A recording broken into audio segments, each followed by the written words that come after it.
Tu sais quel jour on est? Oh putain, on est vendredi, j'ai ma coloscopie à 15h. Mais non, on est en octobre, ce qui veut dire que c'est bientôt Halloween. Ce qui veut dire... Qu'on va parler d'un film d'horreur. Et oui, connais-tu le film Halloween de John Carpenter? On en a déjà parlé. Ah, alors connais-tu le film The Fog de John Carpenter? Tu veux pas parler de quelqu'un d'autre que lui? Oh, comme par exemple Le Prince des Ténèbres de John Carpenter. Mec. Bon, ok, j'ai pile ce qu'il te faut.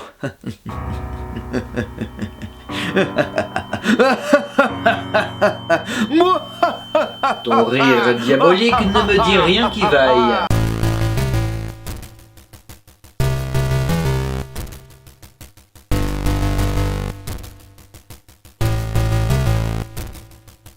Bonjour à tous et bienvenue dans ce nouvel épisode de Pop. Aujourd'hui, on va parler de The Thing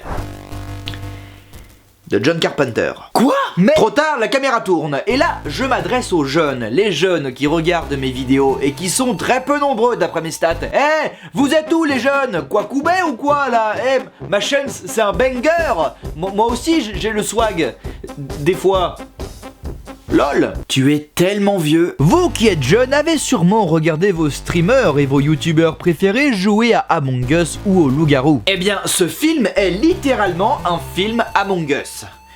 Ça vous donne envie ou pas? Pour les jeunes, je sais pas, en tout cas tu as bien perdu les vieux. Le film commence par une soucoupe volante qui s'écrase sur Terre. Ah, tu as réussi à choper les images de mon atterrissage? Puis nous nous retrouvons en Antarctique, où un chien est poursuivi par un hélicoptère qui lui tire dessus. Oh non, pas le chien! Pourquoi lui? J'ai toujours été beaucoup plus team chat. Puis nous retrouvons notre héros MacReady. Ça, c'est un nom qui en jette, mais seulement aux États-Unis. Vous imaginez si en France il y a vraiment des gens qui s'appelaient MacReady? Ce serait tout de suite plus ridicule. Bref, donc MacReady. Ah, ça c'est un nom qui en jette, mais seulement aux États-Unis. Vous imaginez si en France des gens s'appelaient vraiment MacReady? Ce serait tout de suite plus ridicule. Tu l'as déjà dit ça? Non. Donc MacReady. Ah, MacReady, ça c'est un nom qui en jette, mais seulement aux États-Unis. Vous imaginez si en France il y avait des... Mais arrête de répéter la même chose tout le temps. Ah bon, j'ai répété? Ah, bizarre. Moi, c'est sûrement parce que je suis TDAH. T'es surtout complètement con, oui? Non, TDAH, c'est même ma maman qui disait ça au professeur, donc t'as qu'à te taire en fait. Donc, MacReady joue aux échecs contre l'ordinateur et perd, donc il détruit la machine. Alors j'en ai connu des rageux, mais des rageux comme toi, ou comme toi, comment oses-tu? Et j'en ai la preuve. Quoi? Quoi? Non. Non! Putain, vous arrêtez! C'était mon gâteau, Bouzy! C'était mon putain de gâteau!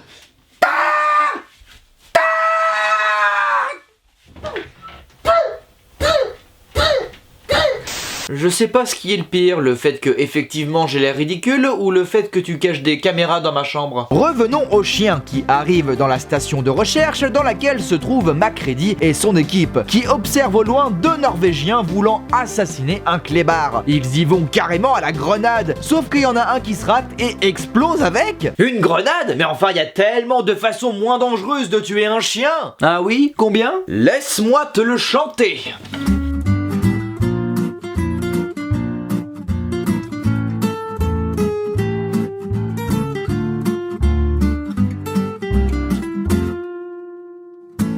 Prenez donc un grand couteau pour lui planter dans le dos.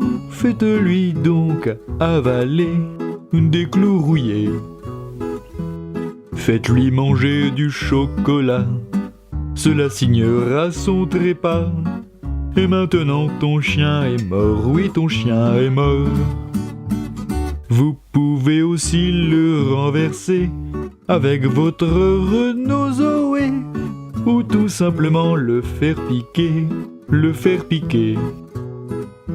Et si jamais il y survit, jetez-le donc d'une colline. Et maintenant ton chien est mort, oui ton chien est mort. Très instructif. Le chien se réfugie auprès des Américains qui observent le Capitaine Cold déblatérer des mots en norvégien. On n'entend pas ce que tu dis. Mais cela ne dure pas. Après avoir tiré sur un membre du groupe, un des scientifiques de la station bute le Norvégien restant. Après cet événement, MacReady et le docteur de la station décident de se rendre à la base des Norvégiens pour comprendre ce qu'il s'est passé. Vous y tenez vraiment à sauver ces Suédois? C'est norvégien. C'est pareil. Ils arrivent à la station où tout est saccagé. Ils y trouvent des choses étranges, comme un cadavre difforme. Ils rentrent donc à leur base avec ce bout de barbac immonde. Tout le monde est choc-barre de baiser, comme disent les Jones. Abonnez-vous les jeunes, ici on n'est pas cringe, on flex du love.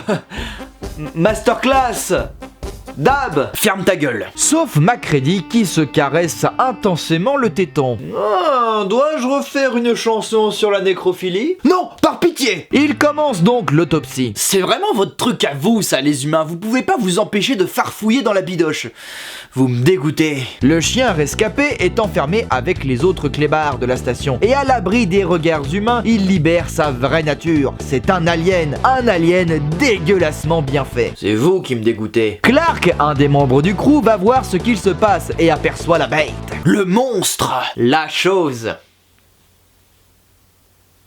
C'est le titre du film. Tous les autres sont alertés et mis au courant de la situation. Un gars se ramène avec son lance-flamme et... Après ça, ils font une nouvelle autopsie du nouveau cadavre. Non mais avouez que vous aimez ça. Après moultes analyses, le médecin de la station conclut que cette chose est un alien qui est en capacité d'imiter les êtres vivants. Pour en comprendre davantage sur ce qu'il se passe, l'équipe visionne les images d'archives prises par les Norvégiens qu'ils ont récupérées précédemment. Ils ont fait des cassettes de leur découverte? Oui, mais figure-toi que j'ai découvert une scène coupée dans laquelle les protagonistes découvrent d'autres programmes. Eh ben, c'est à ça que ça ressemble les pornos norvégiens. J'aurais pas cru. Ouais. J'aurais pas cru que le poisson séché aurait pu être aussi sexy. Ouais. Attends, mais on dirait... Maman? Ça fait beaucoup là, non? Grâce à ces cassettes, ils découvrent que l'autre équipe passait le plus clair de leur temps à un endroit précis. MacReady s'y rend donc et y découvre un... Une fois rentré au camp, le docteur Blair continue ses expériences et en vient à la conclusion que la créature est potentiellement contagieuse. Et vu que la chose est restée avec eux pendant un long laps de temps, quelqu'un est peut-être devenu la chose. Alors il prend un flingue et s'enferme dans ses quartiers, laissant les autres galérer. Mais ça va, il leur a laissé un carnet avec toutes ses découvertes. Alors ça devrait bien se passer. Oh, grand prince! Bon, ça suffit maintenant, hein. Non, stop, je vous ai donné le bouquin, maintenant vous vous démerdez. Là c'est l'heure de 4 mariages pour une lune de miel et je veux pas rater le mariage de cette salope de Sandy. On apprend dans ses notes que le cadavre de la chose n'est pas un cadavre, et lorsque l'un des membres se retrouve seul avec la dépouille, l'alien l'attaque et lui pique son apparence avant de se faire repérer par le reste de l'équipe qui le...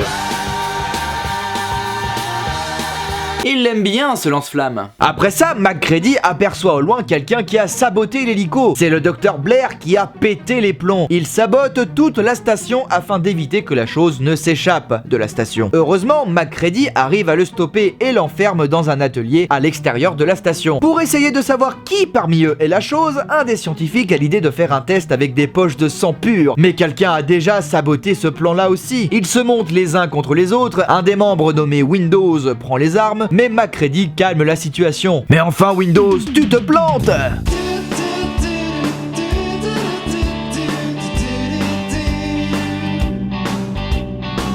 Le temps passe, un autre scientifique meurt, les soupçons se portent sur MacReady, mais en fait c'était un autre. Non mais c'est fou, même aujourd'hui les effets pratiques de ce film passent encore nickel. Oula, on dirait ta mère! Ah t'as déjà fait cette blague, non? Ah oui, on dirait ton père! Alors c'est pas très gentil pour mes parents qui par ailleurs ne ressemblent pas du tout à ça, la preuve en est, regardez ma photo de famille!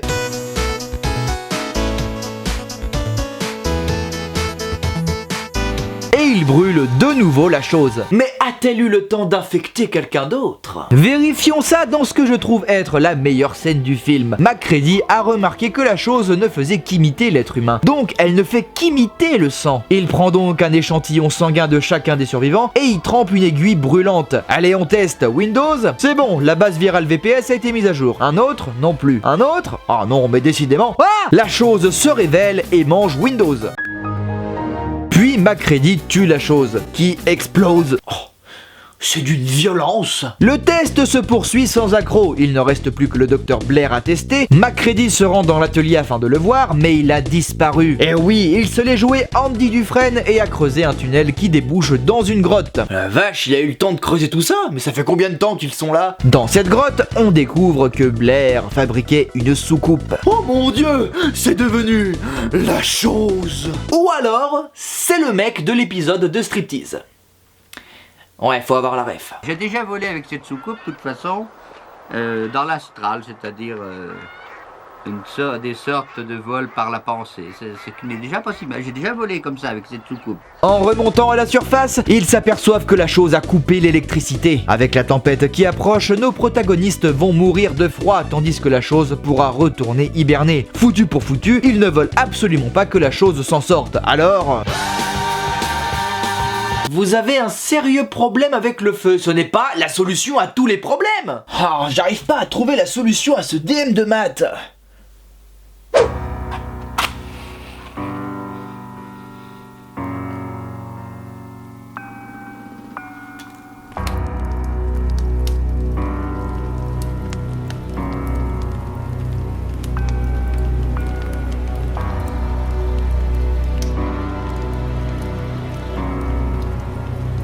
Leur objectif est de tout faire exploser, la soucoupe, la station, tout. Mais la chose ne se laisse pas faire et bute plusieurs autres membres de l'équipe. Alors Macready fait tout péter en balançant une méga punchline. Je t'emmerde. Peut mieux faire. Tu pues, tu pètes. Tu prends ton cul pour une trompette. Macready et Childs sont les seuls survivants. Est-ce que la chose est bel et bien morte? Est-ce que l'un d'entre eux est la chose? Nous ne savons guère. Et fin. Quoi? C'est tout? Oui. Non mais on ne sait vraiment pas? Alors oui, il existe plusieurs théories foireuses qui disent que oui, là quand il respire il fait pas de fumée alors c'est la chose. Oui, là il a les yeux qui brillent alors en fait c'est lui la chose. Voilà. Donc vous pouvez croire en toutes les théories que vous voulez. De toute façon, la seule vérité qui existe se trouve dans l'esprit de John Carpenter. Oui, je sais qui est la chose et qui ne l'est pas à la fin. Et non, je ne peux pas vous le dire, désolé. La théorie des yeux qui brillent? Oui, le chef-op du film s'est exprimé à ce sujet en disant que les pupilles des imitations de la chose avaient une lueur étrange. Cette lueur était présente dans les yeux de Macready à la fin du film, ce qui fait de lui la chose. Voilà. Ce à quoi John Carpenter a répondu: Dean Cundey ne sait pas, il n'en a aucune idée. Il allume les lumières. Et pendant les dents. Et de toute façon, l'important n'est pas de savoir qui est la chose. L'important, c'est de s'avouer l'instant qu'on vient de passer. Quel putain de film. J'aime comment la tension et la paranoïa augmentent au fur et à mesure. J'aime les effets visuels qui envoient encore du lourd aujourd'hui. Et j'aime Kurt Russell, mon dieu que je l'aime. C'est un huis clos hyper angoissant qui ravira petits et grands en cette période d'Halloween. Voilà, bon bah c'est pas tout, mais le temps passe, hein. Moi j'ai rendez-vous pour ma coloscopie alors. Bon allez, salut, finissez bien tout ça, à plus. Ouais, c'est ça, allez, salut, à plus. Allez les jeunes, n'hésitez pas à partager et liker la vidéo si vous l'avez vraiment kiffé. Regardez, je fais le floss en appagnant, comme dans Fortnite. Allez, on est swag, c'est trop chambé, poteau. Ah oui, au fait, j'ai oublié. Oh.